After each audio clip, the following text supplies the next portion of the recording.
Hello दोस्तों, नमस्कार। आप हमारे साथ आज इस वीडियो में सीखेंगे त्रिकोणमिति का बेसिक लेक्चर। आप ये पूरा वीडियो देखिए, उसके बाद हम आपको त्रिकोणमिति से संबंधित एनसीईआरटी से सवाल बताना शुरू करेंगे।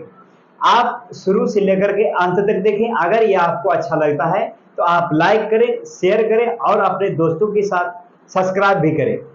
और अपना सुझाव आप हमें कमेंट के माध्यम से दे सकते हैं। तो आइए आज जानते हैं बेसिक लेक्चर त्रिकोणमिति का। तो त्रिकोणमिति जो शब्द है, ये त्रिकोणमिति से लगभग 20 नंबर के एग्जाम में आते हैं 10th क्लास में, और 12th तो इसका तो बेसिक ही 10th में है, 10th से इसका शुरुआत ही होता है। तो आप सीखेंगे त्रिकोणमिति के बारे में।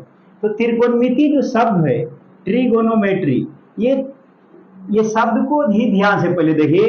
ट्रिगोनोमेट्री, ट्रिगोनोमेट्री का अर्थ होता है तीन कोणों का माप, अर्थात मेजरमेंट ऑफ थ्री एंगल्स, तीन कोणों का माप। तो तीन कोण होता है जिसमें तीन भुजा होता है, हम उसे त्रिभुज कहते हैं। हम उसे क्या कहते हैं? त्रिभुज।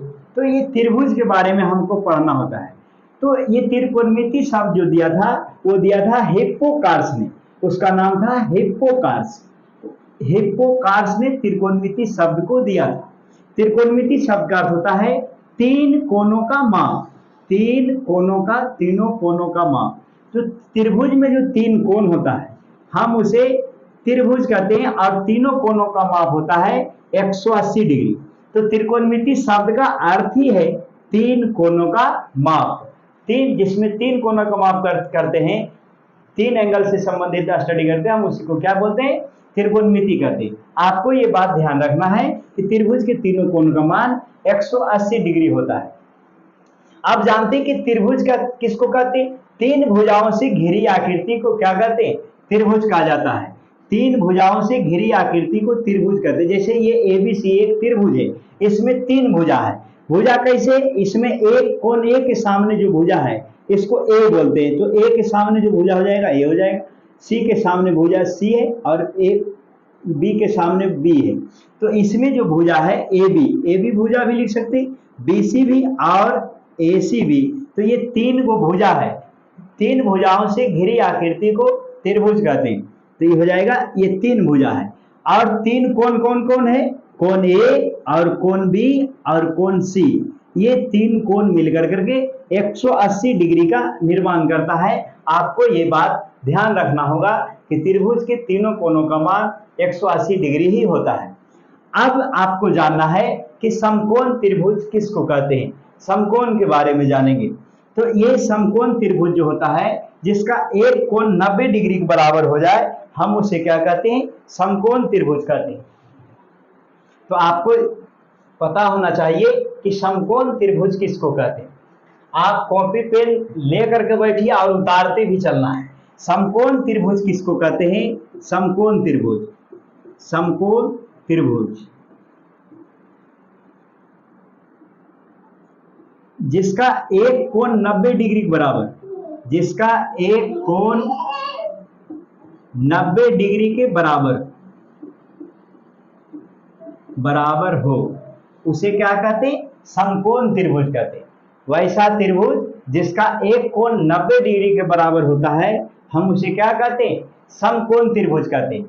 अब आपको ये बात ध्यान रखना है कि ये जो समकोण त्रिभुज है, इसमें तीन भुजा और तीन एंगल होते हैं, तीनों कोणों का मान 180 डिग्री होता है। ये हमने सीख लिया। आपने 9वां में भी प्रूव किया होगा रैखिक युग्म अभिग्रही से कि तीनों कोणों का मान 180 डिग्री होता है। तो ये जो है कोण ए और कोण बी और कोण सी, तो ये जो भुजा, ये जो एंगल है, एक खड़ा और एक पड़ा मिले, तो आप समझ जाना कि वहां 90 डिग्री का कोण बन रहा है। तो कोण ए, कोण बी और कोण सी, यहाँ जो ये कोण बन रहा है वह 90 डिग्री का है। और ये जो भुजा है, इसको कर्ण कहते हैं। ये कर्ण है। कर्ण जो होता है त्रिभुज में, समकोण त्रिभुज में सबसे बड़ी भुजा होता है। आपको यह बात ध्यान रखना है। और अगर ये भुजा BC और AC दोनों मिलकर के यहाँ थीटा कोण बना रही है, तो आप समझेंगे कि ये थीटा के सामने जो भुजा है, जो थीटा के सामने भुजा होता है, हम उसे लंब कहते हैं, अंग्रेजी में परपेंडिकुलर। हम इसे क्या कहते हैं? लंब कहते हैं, परपेंडिकुलर। ये बात आपको ध्यान रखना है। और ये थीटा से जुड़ी भुजा को आधार कहा जाता है। थीटा से जुड़ी हुई भुजा को क्या कहते हैं? आधार कहते हैं। तो यहाँ आपका ये आधार हो गया, अर्थात बेस है, ये आधार है और ये कर्ण है। तो एक पाइथागोरस था, पाइथागोरस वैज्ञानिक मैथमेटिशियन जिन्होंने बताया था पाइथागोरस। तो पाइथागोरस ने कहा कि यदि आप किसी भी समकोण त्रिभुज में आप सबसे बड़ी भुजा का वर्ग करेंगे तो सबसे बड़ी भुजा का जो वर्ग होगा दो छोटी भुजाओं के वर्गों के योगफल के बराबर होता है। ये पाइथागोरस प्रमेय से सिद्ध भी होता है, जो आप आगे थ्योरम त्रिभुज ट्रायंगल में पढ़ेंगे। तो कर्ण का स्क्वायर होता है लंब का स्क्वायर प्लस आधार का स्क्वायर। तो लंब का स्क्वायर और आधार का स्क्वायर करने से ये कर्ण का स्क्वायर आ जाता है। ये पाइथागोरस प्रमेय से होता है, आपको ये बात ध्यान रखना है। पाइथागोरस प्रमेय से कर्ण का स्क्वायर लंब स्क्वायर प्लस क्या आधार स्क्वायर, ये बात आपको ध्यान रखना।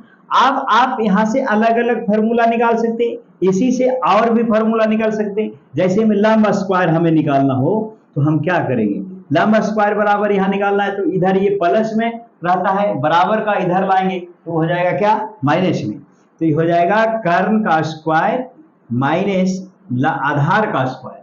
लंब स्क्वायर का ये हो जाएगा फॉर्मूला, ये हो जाएगा लंब कर्ण स्क्वायर माइनस आधार स्क्वायर।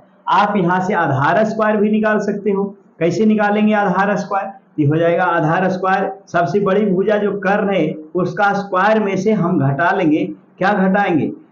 हम घटा लेंगे लंब का स्क्वायर। कर्ण का स्क्वायर बराबर होगा लंब आधार स्क्वायर माइनस लंब का स्क्वायर। आपने ये सीख गया होगा निकालने के लिए कैसे निकालते हैं कर्ण लंब आधार, ये आपको ध्यान रखना है।